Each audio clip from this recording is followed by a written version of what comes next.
ठीक है, हम क्यों कर रहे हैं आज इस तरह की बातें? आज है शनिवार का दिन है और तारीख है 26 अप्रैल, वर्ष है 2025। ठीक है, और मेरा नाम क्या है? यशोवर्धन, जैसा मैं रोज आके रिपीट करता हूँ। और नज़रिया, आज मैंने जब एडिटोरियल वाला पन्ना खोला तो मेरी नज़रिया पे एक खबर है, संवैधानिक मामलों पर ये खबर है। पवन के वर्मा, ये राज्यसभा के पूर्व सदस्य रह चुके हैं और डिप्लोमेट हैं, ये राजनीतिक और डिप्लोमेट हैं। संसद को कोर्ट के विरोध में खड़ा करना गैर जरूरी टकराव, इन्होंने कहा है। कुछ वर्ड्स हैं, मैं बोलता हूं मैं।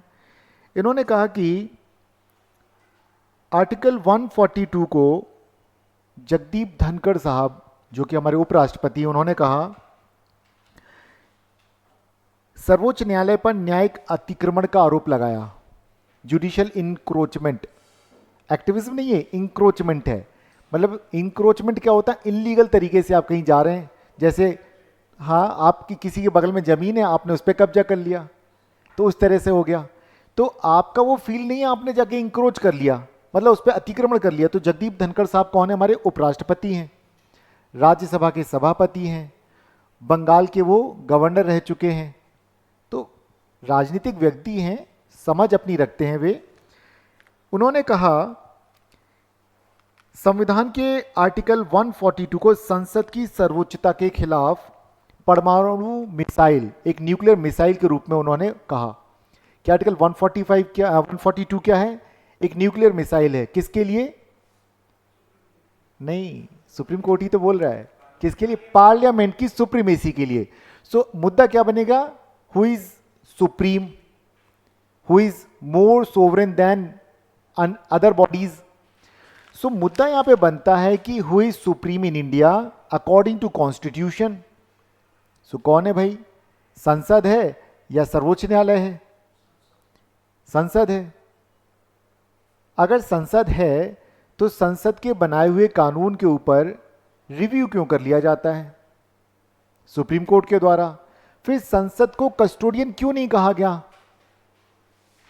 अगर संसद ने कई बार कोशिशें की, संसद ने क्या किया? कई अमेंडमेंट्स लेकर के आए। अगर हम बात करें कि शुरुआत वहां से करें, कहां से? शंकरी प्रसाद से, सज्जन सिंह पे आए, केशवानंद पे आए, पहले गोलकानंद पर आए, गोलकनाथ, ठीक है, देन फिर केशवानंद पर आए, फिर मिनर्वा मिल्स तक आ गए 1980 तक, और लगातार वो दायरा बढ़ता चला जा रहा है। और पिछली कुछ बातें और कर लेते हैं। जबकि 2014 में सरकार नहीं बोलेंगे, सरकार ने तो प्रपोजल दिया, पार्लियामेंट ने कानून बनाया नेशनल जुडिशियल अपॉइंटमेंट कमीशन, जजेस को अपॉइंटमेंट करने का। 2015 में सुप्रीम कोर्ट ने कहा कि ये संसद ने जो काम किया गलत किया, अनकॉन्स्टिट्यूशनल बोल दिया। समझ रहे हैं आप? तो हम आज के मुद्दे पर हम बात करेंगे कि क्या संसद और कोर्ट, सुप्रीम कोर्ट के बीच में किसी तरह का टकराव है या टकराव पैदा किया जा रहा है। ठीक है, टकराव पैदा किया जा रहा है। जैसे मान लेते हैं हम, भारत और पाकिस्तान के बीच में कुछ महीनों से, कुछ सालों से नॉर्मल रिश्ते चल रहे थे। अटारी बॉर्डर खुला था, बाघा अटारी बॉर्डर खुला था, लोग जा रहे थे करतारपुर साहब, दर्शन करके आते थे श्रद्धालु, सिख श्रद्धालु जो जाते हैं, और चीज़ें ठीक ठाक चल रही थी। ठीक है, अलग अलग इंटरनेशनल जो प्लेटफॉर्म्स होते एक दूसरे को क्रिटिसाइज़ किया करते थे, लेकिन इंडिया ने बोला, क्या बोला? अभी बारामूला वाली घटना हुई कि जो 1960 की जो ट्रीटी है हमारी, इंडस रिवर वाटर के लिए जो ट्रीटी की थी, हम उसे सस्पेंड करते हैं। उन्हें कोई बात नहीं, कर दो। अगले दिन वहाँ के प्राइम मिनिस्टर ने कहा हम शिमला समझौते, शिमला एग्रीमेंट को सस्पेंड करते हैं। ट्रीटी तो हमने बात कर ली थी। अब ये एग्रीमेंट में क्या था? एग्रीमेंट में बात ये थी कि हम दोनों एक दूसरे की सीमाओं का अतिक्रमण नहीं करेंगे, जहाँ एलओसी पर खड़े वहीं खड़े रहेंगे, तो बॉर्डर को क्रॉस नहीं करेंगे। ठीक है, जो भी चीज़ें रिजॉल्व करना होगा हम टेबल पे बैठ करके बात करेंगे, टेबल टॉक करेंगे। ये बातें हुई थी। तो उन्होंने कहा हम मानते ही नहीं इसको, मतलब स्थिति अब फिर से वैसी पहुंच गई, पुरानी वाली। राइट, हुई क्यों ये घटना? आप कहोगे आप चर्चा तो कर रहे हैं आप पार्लियामेंट की और सुप्रीम कोर्ट की, ये कहां घसीट के ले जा रहे हो? मन में सवाल आते हैं क्यों कर रहे हैं हम? क्योंकि एक घटना घटी, उस घटना को हमने कहा ये पाकिस्तान के लोगों ने, जो पाकिस्तान के कौन है, नॉन स्टेट एक्टर्स हैं, या हम कई बार ये बोलते कि नहीं ये तो पाकिस्तान स्पॉन्सर्ड टेररिज्म है। पाकिस्तान बोलेगा ये तो नॉन स्टेट एक्टर है, हम बोलेंगे नहीं ये इनके स्पॉन्सर आप हो, इनको ट्रेनिंग देते हो, पैसे देते हो, इक्विपमेंट्स देते हो, सब कुछ आप देते हो और उनको यहाँ भेजते हो। क्लियर है? ये चर्चा क्यों छिड़ी? एक घटना घटी, समझ गए हो आप? इस घटना के बड़े परिणाम होंगे। सेम उसी तरह से जगदीप धनखड़ की बातों के बड़े परिणाम निकल रहे हैं। कैसे कि 2014 में सरकार ने कोशिश की जुडिशरी को कंट्रोल करने की, नहीं कर पाई क्योंकि उनको ये था कि भाई ये प्राइम मिनिस्टर की कुर्सी पर एक ऐसा व्यक्ति है जो एक छत्र इतने साल तक राज करके आया, कहाँ, गुजरात में, और उसको राज ऐसे करना है कि वो किसी की सुनेगा नहीं, चाहे वो कोई हो, और उसे इंदिरा गांधी पार्ट 2 बनना है। जो भी हमारे प्राइम मिनिस्टर हैं, मैं उनकी बात कर रहा हूँ, बहुत क्लियरली बोलूँ तो सीधी सी बात है, क्योंकि पार्टी में जिसका दबदबा होता है लोग कहते हैं भाई हर जगह चलना चाहिए। तब ये जाकर के मुद्दे निकल के आते हैं। तब उपराष्ट्रपति साहब जो कि खुद एक कॉन्स्टिट्यूशनल पोस्ट पर बैठे, वो अच्छे से कॉन्स्टिट्यूशन को जानते हैं कि क्या होता है, लेकिन उन्होंने कहा कि जो आर्टिकल 142 है ये एक न्यूक्लियर मिसाइल की तरह हमारी संसद की सुप्रीमेसी के ऊपर अटैक है। और क्या कहते हैं वे? एक और कहते हैं, दिसंबर 2022 में जब इमीडिएट उन्होंने अपने पोस्ट को संभाला, तब उन्होंने कहा संविधान के मूल ढांचे की रक्षा के लिए सुप्रीम कोर्ट के अधिकार को स्थापित किया गया था। इसे उन्होंने कहा, धनखड़ ने तर्क दिया, ये तो एक जुडिशियल इनोवेशन है। एक नया वर्ड आ गया, इज। अब देखो क्वेश्चन कैसे बनेगा, जुडिशियल एक्टिविज्म, या हम बोलेंगे कि बेसिक स्ट्रक्चर का कॉन्सेप्ट क्या जुडिशियल इनोवेशन का एक रूप है? भाई देखो, अगर आप लोग तैयारी कर रहे हैं यूपीएससी की, तो हमने हमारे ब्रेन को एकदम क्या रखना है, खुला रखना है, एकदम तरीके से सोचना। और हमारे विचार आते हैं अखबारों से, जो हमारे बड़े बड़े राजनेता बोलते हैं, उन पर कुछ अच्छे अच्छे लोग अपने आर्टिकल्स लिखते हैं। तो ये आर्टिकल जिस पे हम बात कर रहे हैं, पवन के वर्मा का, ये राज्यसभा के सदस्य रह चुके हैं, राजनीतिक व्यक्ति हैं, पढ़े लिखे व्यक्ति हैं। तो अब आपके सामने सवाल कुछ आते हैं, सो आप कहीं नोट करना चाहें तो नोट कर लें प्लीज़। एक तो बनेगा आर्टिकल 142 क्या है, फिर आएगा बेसिक स्ट्रक्चर का कॉन्सेप्ट क्या है, फिर आ जाएगा जुडिशियल इनोवेशन क्या है, एक वर्ड आया ना, क्या है वो तो अपन अभी बात करेंगे। फिर आएगा जुडिशियल एक्टिविज्म क्या है, हिंदी वाले जानना चाहें तो अंग्रेजी में भी लिखें, हिंदी में भी मैं बता दूंगा इनको, ठीक है। सो जुडिशियल एक्टिविज्म, फिर आएगा जुडिशियल रिव्यू क्या है, ठीक है। फिर एक और इससे संबंधित बनेगा कि हुई सुप्रीम कोर्ट और पार्लियामेंट, कौन ज्यादा बड़ा है, कौन सर्वोच्च है, किसके अधिकार ज्यादा हैं, ये भी आएगा। यही सारे मुद्दे इन्होंने उठाए हैं। केंद्र का एजेंट कौन होता है राज्यों में? गवर्नर। कि जैसे अभी देखिए कई जगह पे राज्यपाल के मुद्दे पर भी बात हुई कि राष्ट्रपति अपना डिस्क्रिशनरी पावर, जिसे हम बोलते विवेकाधीन शक्तियों का प्रयोग करता है। गवर्नर ने कोई बिल भेजा उसको और उन्होंने लौटाया ही नहीं, तो अभी क्या बोलना पड़ा सुप्रीम कोर्ट को, क्योंकि पंजाब, केरल और तमिलनाडु, 3 राज्यों ने सीधे सीधे कहा कि भाई गवर्नर हमारे स्टेट लेजिस्लेटिव असेंबली के जो बिल पास करते हैं उसको मंजूरी नहीं देता है, ये प्रेसिडेंट के लिए रिजर्व कर देते हैं। तो ये तो केंद्र के एजेंट के तौर पे काम कर रहे हैं। कॉन्स्टिट्यूशनल पोस्ट से जो इनको ड्यूटीज मिली हैं ये उनको फॉलो ही नहीं कर रहे हैं। क्लियर है? सो ये सारे आप टॉपिक कहीं लिख लीजिए, आप जब भी मेंस का एग्जाम देने जाएंगे और प्रीलिम्स का एग्जाम देने जाएंगे, यहाँ से क्वेश्चंस आने वाले हैं अगले 2 साल तक लगातार, ठीक है, अगले 2 साल तक लगातार आएंगे, क्योंकि वो चीज़ें लगातार चर्चा में चल रही हैं। सो अब हम यहाँ पे बातचीत करते हैं, राइट। सो अगर आप लोग देखना चाहें तो देख लीजिएगा, अखबार बाहर रखा हुआ है, ये आर्टिकल है आज का। खबरें काफ़ी हैं, मैंने आज एक खबर को पकड़ा क्योंकि हमारे पास जो समय है उसके हिसाब से हम करें, उतना ही खाया जाए जितना हम डाइजेस्ट कर सकें। सो हम यहाँ चर्चा करते हैं, इसके नीचे बहुत सारे टॉपिक हैं जो मैंने इसमें शामिल कर रखे, लेकिन आज नहीं दिखाऊंगा, वो आगे की क्लासेस में, मैंने तो तैयार कर लिया है। सो हम यहाँ से स्टार्ट करते हैं। आज हमारा article 142 of the Indian constitution जो क्या पावर देता है सुप्रीम कोर्ट को, राइट, किस तरह के पावर देता है। The power of the supreme court to ensure complete justice. भाई ये पूर्ण न्याय क्या चीज है? ये इसके इस तरह के पावर है जो कहीं मेंशन नहीं है, अपने आप इवॉल्व कर लेता, अपने आप इनोवेटिव तरीके से निकाल लेगा कि भाई हमने ये बोला, यही है आखिरी डिसीजन, अंतिम निर्णय। ठीक है, तो आर्टिकल 142 के तहत भारतीय सर्वोच्च न्यायालय को यह अधिकार दिया गया है कि वह किसी भी मामले में पूर्ण न्याय सुनिश्चित करने के लिए कोई भी आदेश दे सकता है जो आवश्यक हो, कोई भी। अब इस पर कोई रोक नहीं है। जब रोक नहीं है तो क्या हुआ? कुछ भी कीजिए, क्योंकि वो कह देंगे कि भाई हमारे को तो अधिकार ही है, ठीक है, कंप्लीट जस्टिस देने के लिए हमारे पास ये अधिकार है। आवाज आ रही है? चलिए ठीक है, तो कंप्लीट जस्टिस देने के लिए हमारे पास अधिकार है। क्या ऐसे एग्जाम्पल्स हैं हमारे सामने? बिल्कुल हैं, ऐसे बहुत सारे एग्जाम्पल्स हमारे पास हैं इस तरह के। जब इस तरह के मुद्दे आए कभी सुप्रीम कोर्ट के सामने, तब उसने कहा, 2019 का याद कीजिए एक बात, अयोध्या में राम मंदिर के लिए डिसीजन दिया, लेकिन उनको लगा कि कंप्लीट जस्टिस अभी नहीं हुआ, तो क्या किया जाए, 5 एकड़ मुसलमानों को भी जमीन दो, हो गया कंप्लीट जस्टिस। कि भाई देखो, चलो आर्कियोलॉजिकल फाइंडिंग्स के आधार पर यह मान लिया गया कि इस जगह पे कभी एक मंदिर था और इतने सालों से डिस्प्यूट बना हुआ है, तो चलो मंदिर था, सबने स्वीकार किया, और भारत में रहने वाले मुसलमान भी सारे कन्वर्टेड ही हैं। ऐसा तो नहीं सारे के सारे अरब से आए हों। आप और हम बगल में खड़े हो जाए, कोई बता ही नहीं पाएगा जब तक कि हम नाम ना बोले कि हिंदू है कि मुसलमान है। सब एक जैसे ही तो दिखते हैं। इस मीन्स यहीं की पैदाइश है सबकी, अरब से नहीं आए वो, कि सऊदी अरेबिया से आया हो कोई, अफगानिस्तान से आया हो वो। क्लियर है?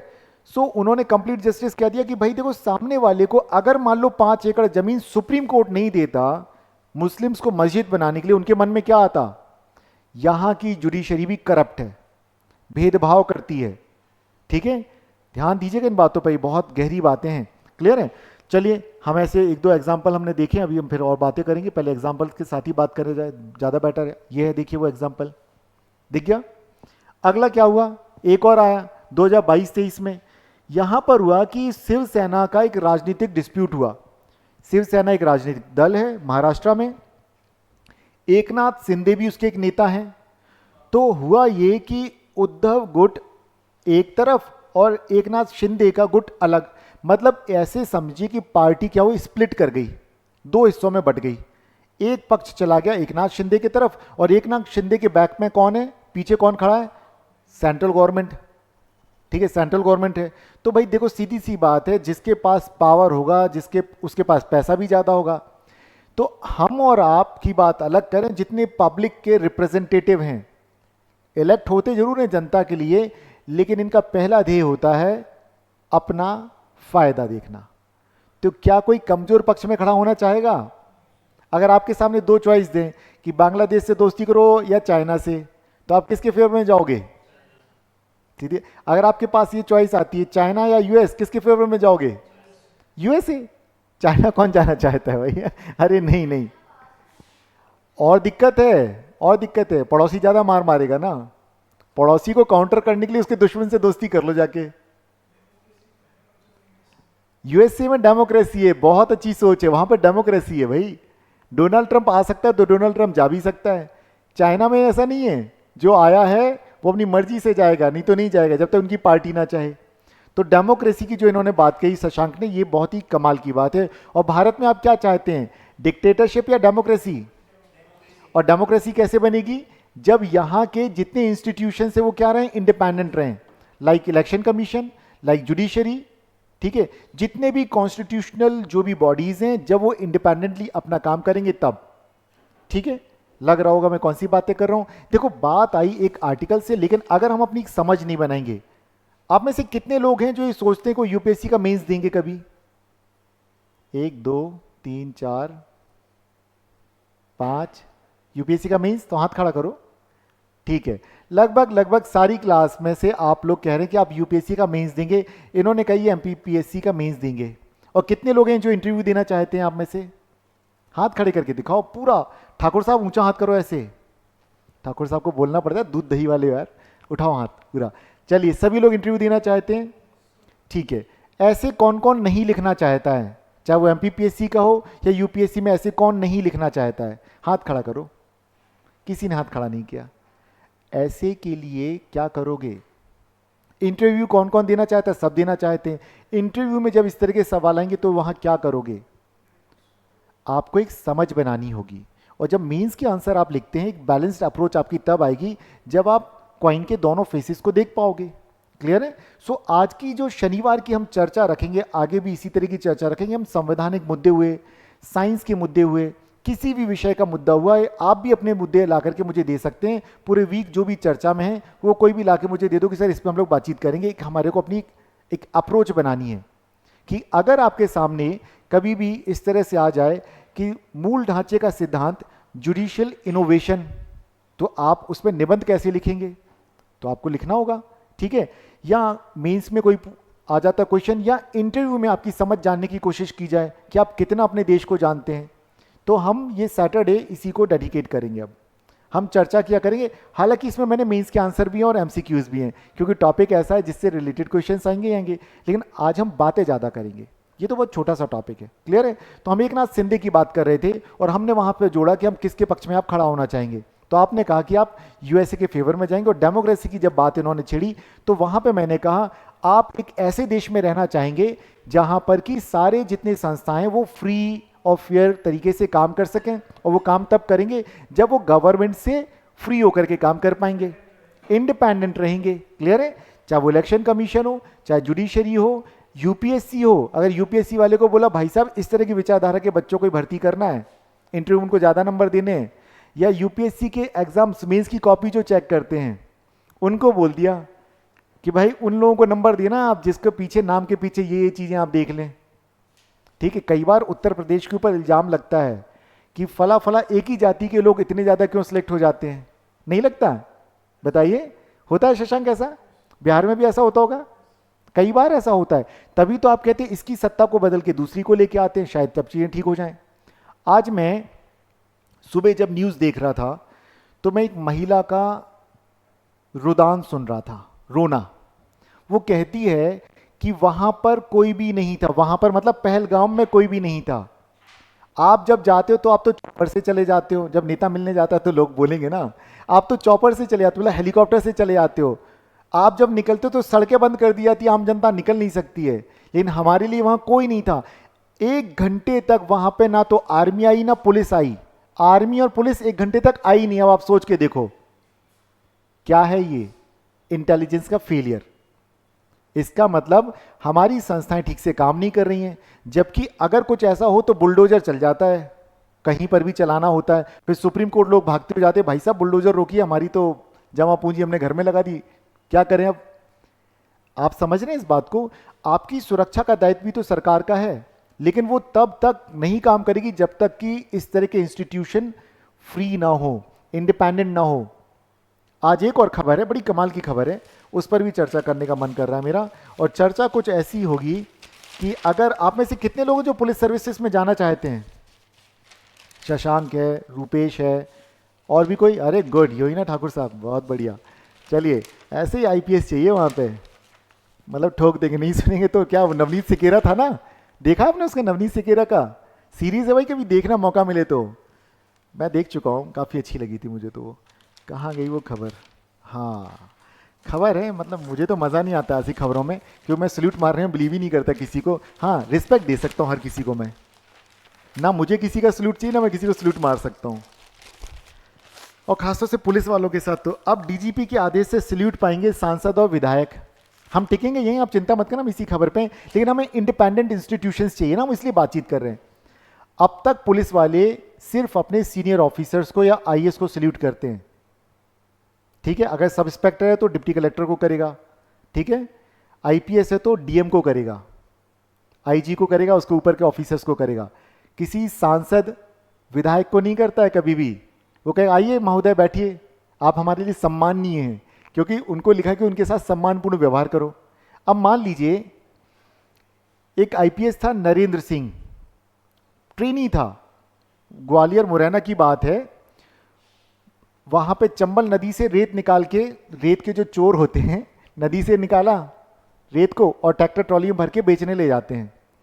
वो रोकने के लिए गया और नया जोश था, आप लोग मत करना ऐसा कभी बनने के बाद, नया नया जोश था, उसको लगा मैं ही कूद जाता हूँ। चलती गाड़ी से उतरा, दौड़ के ट्रॉली के पास चला गया और उस पर चढ़ा दी, पापड़ बन गया। सम्मान देना चाहिए, लेकिन हुआ क्या? अब उसके बाद क्या होता है? कुछ नहीं हुआ। बहुत सारे ऐसे किस्से होते हैं, मैं आपको बता देता हूं, अनुभवी हूं इन बातों में, कि अगर मान लीजिए कोई अपराधी पकड़ा जाता है, उसको थाने में लेके आते हैं, वो एक फ़ोन घुमाता है, माननीय आते हैं अपनी गाड़ी से अपने चमचों के साथ, और माननीय बैठ जाते हैं और थानेदार को धौंस जमा देते हैं, बोलते हैं इसको छोड़ो। फिर माननीय किसी बड़े को फ़ोन करते हैं राजधानी में, उस बड़े का फिर थानेदार के पास फ़ोन आता है और वो व्यक्ति चला जाता है। पुलिस के बारे में सोचिए कि पुलिस के अधिकारियों का मनोबल कितना गिर जाएगा कि कोई भी माननीय आया करेगा, वो जैसे आएगा तो थाने में जनाब सल्यूट मारेगा पहले तो, और फिर जनाब ले जाइए। अरे भाई ये ऑर्डर दे दिया, डीजीपी ने बोल दिया। ये पढ़ के मुझे मतलब मैं सुबह से सोचो क्या हालत हो जाएगी बेचारों की। सोचो सरकार नहीं करेगी, सरकार नहीं करेगी ना विधानसभा करेगी, उनको पता जनता हिसाब ले लेगी फिर, क्योंकि विपक्ष बोलेगा अच्छा अब आप ये काम पे आ गए हो, ठीक है। तो वो क्या करवा रहे हैं, डीजीपी से ऑर्डर निकलवा रहे हैं। डीजीपी भी तो किसी की कठपुतली होगा। डीजीपी मतलब पुलिस का सबसे बड़ा राज्य का अधिकारी, और वो कब बनेगा? वही बनेगा जो ईमानदार है? नहीं, वो बनेगा जिसकी राजनीतिक पहुंच है, ठीक है, जिसकी राजनीतिक पहुंच है वो बनते हैं। तो अब अंदाजा लगाइए, अगर उसको अपनी सीट प्यारी है तो जो बोला जाएगा, निर्देश दिया जाएगा, उसी का पालन करेगा ना, तो लगेगा ये डीजीपी ने बोला है। किसको? इनको करता है होम मिनिस्ट्री। होम मिनिस्ट्री करता है मध्य प्रदेश में। आप सब जानते हैं होम मिनिस्टर कौन है इस वक्त? जानते हैं? चलिए नाम मत लीजिएगा बस। तो कुल मिलाकर के ये तो यहाँ की घटना छोड़ी, दुनिया में हर जगह ऐसे चलता है, हर जगह, चाहे वो यूएस क्यों ना हो। ध्यान रखना, आप लोग फिल्में कम देखते हैं, मैं फिल्में बहुत देखता हूँ, तो पता चलता है कि भाई उपराष्ट्रपति नहीं, राष्ट्रपति के अगेंस्ट कॉन्स्पिरेसी कर दी है। स्पीकर ने, पता चला, क्योंकि वहां नियम है कि अगर राष्ट्रपति नहीं, उपराष्ट्रपति नहीं, तो स्पीकर को प्रेसिडेंट बना दिया जाता है। तो पता चला जो स्पीकर, उसी ने कॉन्स्पिरेसी कर दी कि सबको निपटा दो, अपन बनेंगे। या कोई सीनेट, उसने कहा कि भाई मुझे राष्ट्रपति बनना है, इस सरकार को बदनाम करना है, कुछ भी करवा दो और बोलो टेररिस्ट लोगों ने किया है। तो राजनीति कुछ ऐसी चीजें होती हैं। अब ये चीजें तब तक चलेंगी जब तक कि जितने भी सरकार के इंस्टीट्यूशंस हैं वो फ्री नहीं होंगे। अगर वो फ्री हैं, पुलिस वाले को किसी का डर नहीं है, कानून का डर होना चाहिए कि कोई माननीय आएंगे तो वो छुड़ा के ले जाएंगे अपराधी को, नहीं होना चाहिए। इलेक्शन कमीशन जब चाहे वो फ्रीली इलेक्शन कराए, किसको रखना किसको नहीं रखना उसके ऊपर छोड़ दीजिए। यूपीएससी के ऊपर कोई ना बोले कि इस विचारधारा के लोग अगर आते हैं आपको इस तरह का जवाब देते उनको नंबर कम देने हैं, और इस विचारधारा के लोग आएंगे तो आपको उनको नंबर ज़्यादा देने हैं, या इस कम्युनिटी के लोग आएंगे तो आपको 800 में से सिर्फ 10 या 12 लेने, ताकि लगेगा कि हम ले रहे हैं, इन लोगों को नहीं लेना है। ये इंस्ट्रक्शंस ऊपर से आ सकते हैं। आते हैं नहीं आते मुझे नहीं पता, मैं कह रहा हूँ आ सकते हैं। भाई मुझे भी तो अपनी जान बचानी है ना, ठीक है ना। सो इंडिपेंडेंस क्यों जरूरी है, अब आप समझ रहे हैं। हर जब डेमोक्रेसी की, शशांक ने कहा भाई यूएस जाऊंगा, यूएस से दोस्ती करूं, क्यों? जवाब ये नहीं था कि यूएस में लाइफ बहुत अच्छी होगी, जवाब ये था कि वो ज्यादा डेमोक्रेटिक है। लाइफ तो चाइना में भी अच्छी होगी, सारी जो मैटरलिस्टिक वर्ल्ड की चीजें चाइना में भी हैं, बट चाइना क्यों नहीं चूज किया उन्होंने? इसलिए नहीं चूज किया क्योंकि इनको पता है कि चाइना में वो बोलेंगे इतने बजे उठो, इतने बजे सो, यहां जाओ वहां जाओ, ये काम करोगे वो काम करोगे, बस आपका इंडिविजुअल जो है वो इंडिविजुअल खत्म हो जाएगा, स्वतंत्रता खत्म हो जाएगी, ये सोचने का तरीका खत्म। मैंने कहा ना, आज हम क्या बात करेंगे, तस्वीरें बनाएंगे, इमेजिनेशन करेंगे, आपका इमेजिनेशन खत्म हो जाएगा। वो बोलेंगे ये मत सोचो, ये मत करो, ऐसे मत करो। ज्यादातर जिन बच्चों के साथ बचपन में ऐसा होता है वो वाकई में बहुत अच्छे होते हैं कई चीजों में, लेकिन तब भी वो कई चीजों में बुरे भी होते हैं, पर्सनल लाइफ में वो अच्छे नहीं निकल पाते हैं, ठीक है। सो आप समझ के देखिए, तो हमें क्या चाहिए, एक इंडिविजुअल, एक पर्सन को क्या चाहिए, लिबर्टी, वो एक डेमोक्रेटिक सिस्टम होगी। एक कंट्री किस सिस्टम में ज्यादा बेहतर तरीके से ग्रो करेगा? लगेगा आपको कि डिक्टेटरशिप, नो डिक्टेटरशिप नहीं, डेमोक्रेसी। क्योंकि डेमोक्रेसी में लोगों का अपना लगाव होगा, अपना झुकाव होगा, सरकार के साथ जुड़ करके लोग काम करना चाहेंगे। कल हमने देखा ना पंचायती राज की ग्रास रूट लेवल पर हमने चेंजेस देखे हैं, और विमेंस को जब 33 से बढ़ा करके 50% का रिजर्वेशन कर दिया, एकदम क्रांतिकारी परिवर्तन दिख रहे हैं, सोच बदल गई है। क्लियर है। सो अब हमें क्या चाहिए कि इस तरह के जितने हमारे इंस्टीट्यूशन से वो फ्री एंड फेयर तभी काम कर पाएंगे जब वो सरकार के दबाव से मुक्त रहेंगे। चलिए आगे बढ़े हम। अब हम यहां पे बात करते तो शिवसेना वाली बात तो यहां पर आई थी जैसे, तो एकनाथ शिंदे के फेवर में सुप्रीम कोर्ट नहीं था, लेकिन उसने उनकी सरकार को बर्खास्त भी नहीं किया।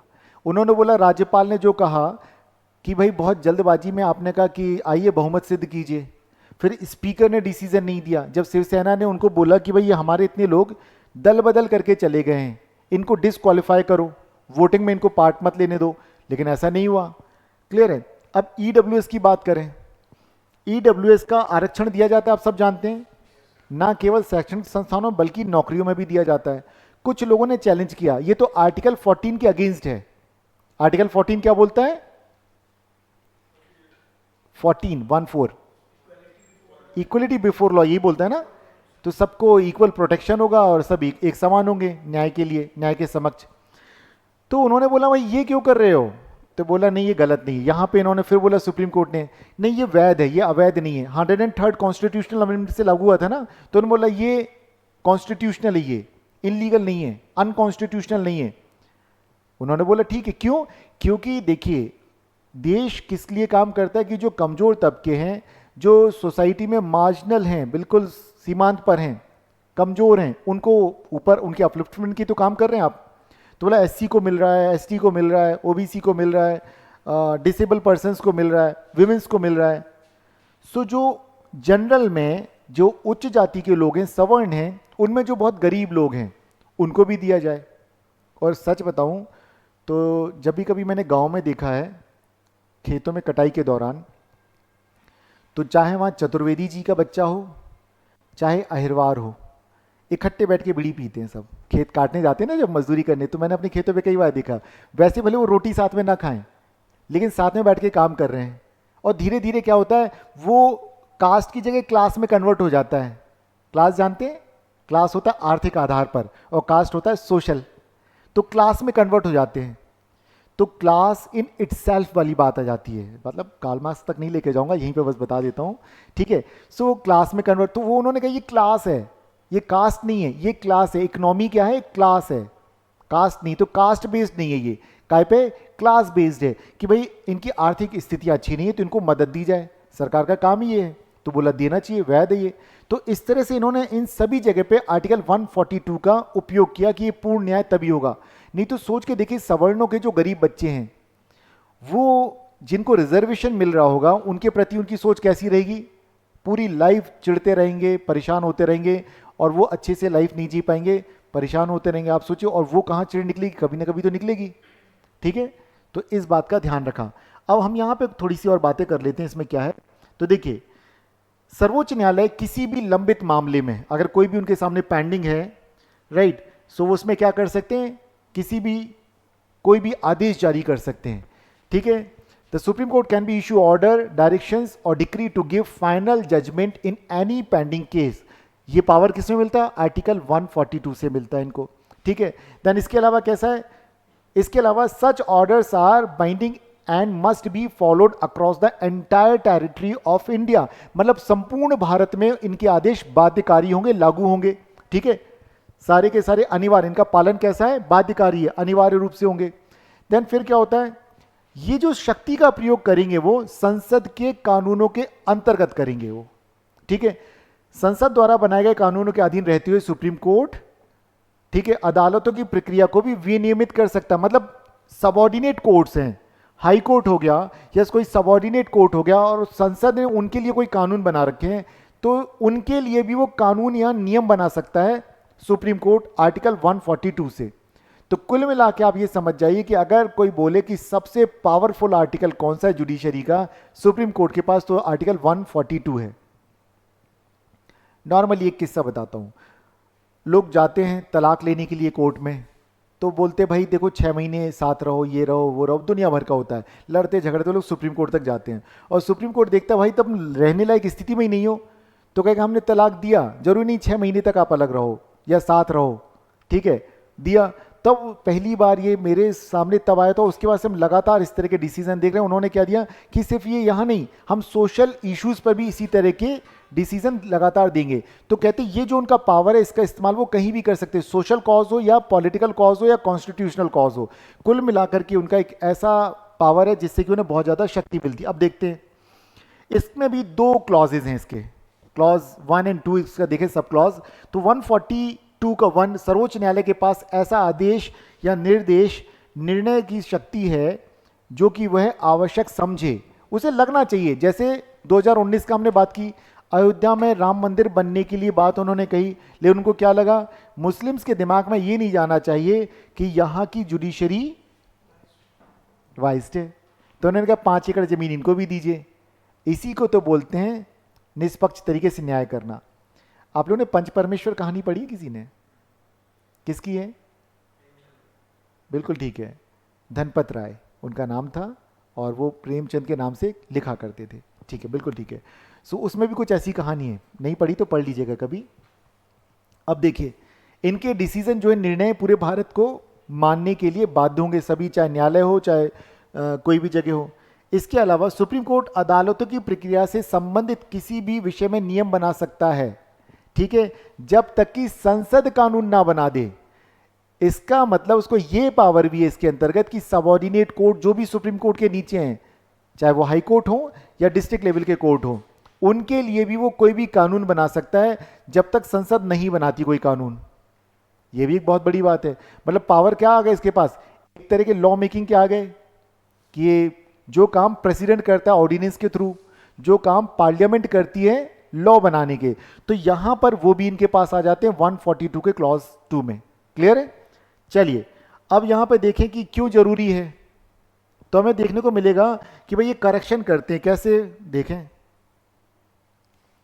ठीक है, सो अब यहां पे देखें कि किस तरह से सुधारात्मक शक्ति, अगर कोई गलती हो जाती है किसी भी सबऑर्डिनेट कोर्ट से, हाई कोर्ट से, सबऑर्डिनेट कोर्ट से, पार्लियामेंट से, गवर्नमेंट से, तो उसको ये करेक्ट कर सकते हैं, इसलिए इनको इतना पावर दिया गया है। इसीलिए इन्हें क्या कहा जाता है कि supreme court is the custodian of constitution, संविधान का संरक्षक, तो उसको इतनी ताकत भी दी गई है। देन इसके अलावा न्याय देने में कठोर तकनीकी बाधाओं को हटाने में मदद। अब कई बार कोई टेक्निकल चीज आ गई, बोलेगा नहीं भाई ये नियम है, जैसे मैंने बताया तलाक का मामला कि 6 महीने तक पहले साथ में रह के देखिए, अब कहते भाई हमें रहने ही नहीं है, क्यों बाध्य कर रहे हो, फिर जाके झगड़ लेंगे वहां पे, तो कहता नहीं ये टेक्निकल चीज को हटाओ, जबकि नियम है, कानून है। तो उन्होंने क्या कहा, इस तरह की बाधाओं को हटाइए, नहीं रहना कोई बात नहीं, रहना चाहे खत्म करो इनका रिश्ता। ठीक है, तो आप समझ गए कि इस तरह के जो कानून बने हैं, तो बोलेंगे नहीं नहीं ये तो कानून में लिखा है, ऐसा कानून में लिखा है, इसको कहेंगे नहीं फॉलो करने की जरूरत नहीं है, हम बोल रहे हैं। क्यों? क्योंकि टेक्निकलिटीज में मत जाइए, आप फॉलो कीजिए कैसे। इसके अलावा अगर कभी कोई कानून जहां पे स्पष्टता से कोई बात क्लियरिटी नहीं आ रही, कुछ नहीं कह रहा है, तो वहां पर भी सुप्रीम कोर्ट इस आर्टिकल को यूज करता है। ठीक है, ठीक है, कभी भी लगता है कि लॉ साइलेंट या इनकम्प्लीट है तो वहां पर, और इसमें क्या है देखिए, एक और चीज बोलता है the concept of complete justice क्या है। अब ये बोलेंगे इसमें सिर्फ कानूनी, नैतिक और संवैधानिक न्याय शामिल है। ठीक है, तो ध्यान रखें ये सिर्फ लीगलिटी की बात नहीं करता, मोरलिटी की बात भी करता है। क्लियर है कि सिर्फ ये कॉन्स्टिट्यूशनल मैटर तक नहीं है, बल्कि मोरलिटी की बात भी करता है कि जो नैतिक तौर पर भी सही हो। उस फिर मैं कहूँगा 2019 का अयोध्या वाले मुद्दे पर जाइए, अगर सिर्फ वो मंदिर बनाने के लिए दे देते तो कैसा प्रतीत होता, अगर आप और हम कोई मुस्लिम कम्युनिटी से होते तो लगता यार कोर्ट ने गलत किया। अब हमें क्या लगता, किसी पे भरोसा होना हो, सुप्रीम कोर्ट पर भरोसा है कि वो देखेगा दूसरे पक्ष की भी संतुष्टि हो। क्लियर है? अब एक चीज और यहां पे आपसे चर्चा करना चाहूंगा, किसी को सजा क्यों दी जाती है, किसी भी व्यक्ति को पनिश क्यों किया जाता है? कोर्ट पनिश करते हैं, किसी ने किसी की जान ले ली, पुलिस उसको डिटेन करके लेके आती है और पाया जाता है कि सच में उसने वो काम किया है, क्यों देते हैं उसको सजा?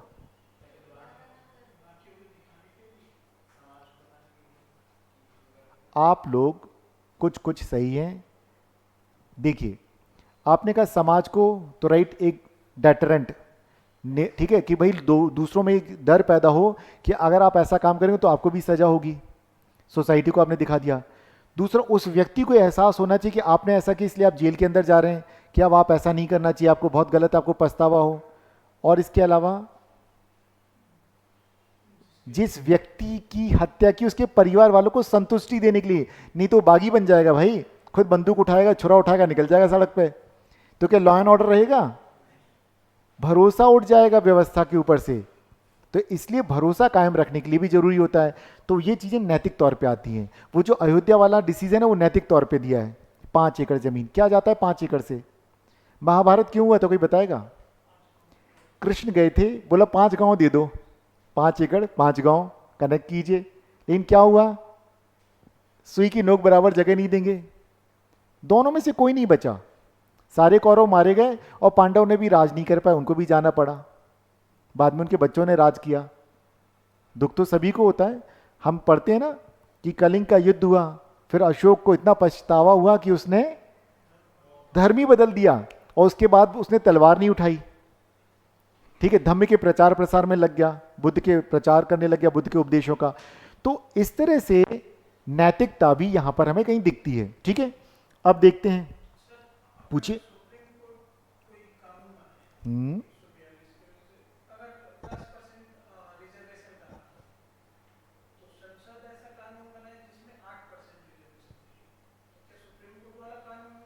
संसद वाला,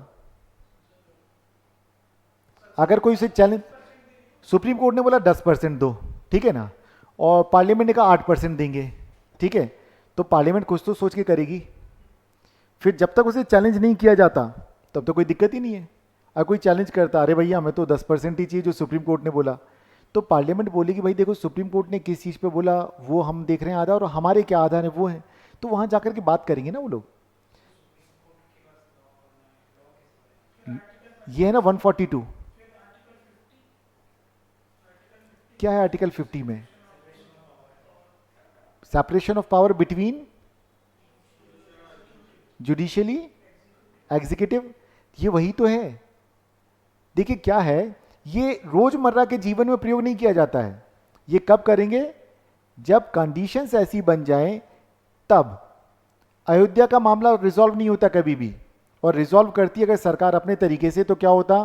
फिर से धार्मिक दंगे होते। और अगर कोई पक्ष ऐसा सोचता कि हमारी सरकार है तो मारकाट ही तो होती, तो देश के लिए कभी भी अच्छा नहीं होता। देश के लिए कभी अच्छा नहीं होता कि आप चुन चुन के लोगों को निकाल निकाल के ला रहे हैं, मार रहे हैं। ठीक है, तो वो चीज़ ठीक नहीं होती। आप इस बात को बिलीव कीजिए, डेमोक्रेसी ऐसे ही चलती है। डेमोक्रेसी को चलाने के लिए तरीका यही है।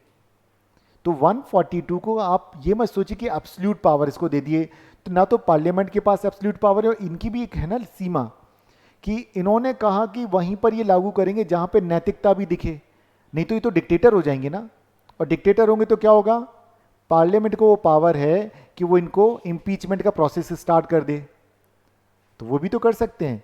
और जब अगर ऐसा लगा डिक्टेटर है तो अपोजिशन भी तो इनके साथ हो जाएगा। अपोजिशन तो थोड़ी आम जनता कहेगी सुप्रीम कोर्ट के इस जज को हटाओ। क्या आज हमने कभी सुनते हैं इस तरह की बातें आई कि जब अयोध्या वाला मामला आया था कि आम जनता ने कहा हो सुप्रीम कोर्ट के जज को हटा दो? आई कभी बात? इट मीन्स जनता ने तो स्वीकार किया। तो बस इस चीज को समझिएगा, वहां पर क्लियर है। सो इसमें ये क्वेश्चन है और इसके आंसर भी हैं यहां पर।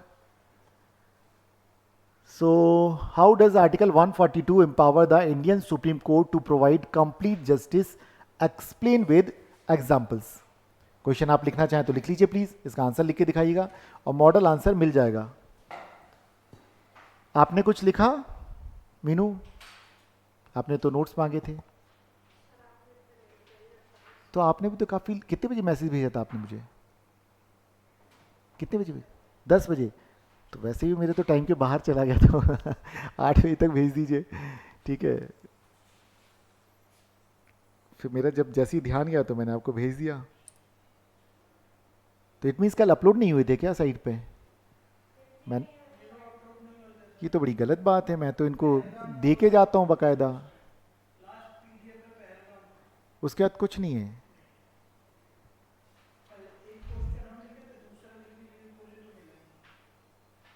मैंने इनको 15:50 पे दे दिया था, मतलब 4 बजे के पहले दे चुका था। चलिए फिर से उनसे रिक्वेस्ट करेंगे भैया कर दिया करें। ये लिखिए, लिख लिया क्वेश्चन, और आंसर में क्या लिखना है वो भी आपको पता चल जाएगा। और एक क्वेश्चन और, इसका ये डिटेल आंसर भी मिलेगा आपको, ठीक है। कैसे कैसे लिखना है पूरा आपको मिल जाएगा। एक इसका ये भी है, ठीक है, यहाँ डिटेल मिलेगा ये आपको 250 वर्ड्स में, ठीक है। सो ये मैं भेज दूंगा, ये मैं भेज दूंगा। और आप लोगों ने करना ये कि पढ़ना और लिखना अपने ओन वर्ड्स में है। पढ़ लेना, मैं पढ़ने से इनकार नहीं कर रहा हूँ आपको, बस कॉपी मत करना हूबहू। पढ़ना और देख के मत लिखना, उसको एक तरफ दबा देना और फिर अपने मन से लिखना, वही बातें लिख देना तो भी चलेगा। लेकिन अगर कॉपी करोगे ना तो ये ठीक तरीके से काम नहीं करेगा आपके मेंस के एग्जाम के दौरान। क्लियर? आप मतलब सोच नहीं पाओगे। हमें तो वो चीज़ डेवलप करनी कि आप अपने ओन आंसर्स खुद बना पाओ, टॉपिक से भटकना नहीं है बस। क्लियर है? सो चलिए, थैंक यू सो मच। हम अगले सैटरडे भी हम सिर्फ इन्हीं बातों पर ध्यान देंगे कि इंटरव्यू में, ऐसे में और मेंस में किस तरह की चीज़ें लिखी जाएंगी। इसके एमसीक्यूज भी इसके साथ हैं, वो भी इसी में मिल जाएंगे आपको। तो मैं अपलोड करने के लिए उनको बोल देता हूँ, और नहीं हो तो आप मुझे शाम को 6 बजे तक मैसेज ड्रॉप कर देंगे तो भी मैं देख लूँगा और आपको भेज दूंगा मैं। ठीक है? चलिए, थैंक यू सो मच।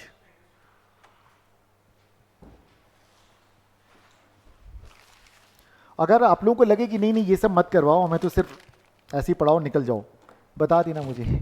मतलब मुझे लगता है वो तरीका ठीक नहीं है, क्योंकि जब आप उस लेवल पे पहुंचेंगे एग्जाम क्वालिफाई करने के लिए तो आपको ज़रूरत पड़ेगी इन चीज़ों की। सो बता दीजिएगा, मैं आप लोगों के अकॉर्डिंगली हो जाऊंगा।